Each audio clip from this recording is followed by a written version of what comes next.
CHSN stock analysis price predictions for next week, Monday, right? Am I buying is a question, which I'm simply answering right now, not necessarily. Having done well over 45,000 videos and 5 years of experience, I've seen what's working for me and what's not.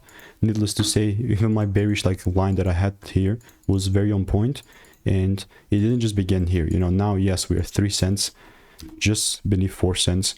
And when I made the video, it was already at 11, right? So I called it out beforehand, like to the dot, and let me share the date of the video being made. It was like 3 weeks ago, you know, so since then we've been really just melting. I'll just give this, move it to the new supply. How things are looking like is only if the price pulls down and gives me a double break, I will look to take it up, right? Other than that, this is just a pure bearish market. So that's how it's looking like.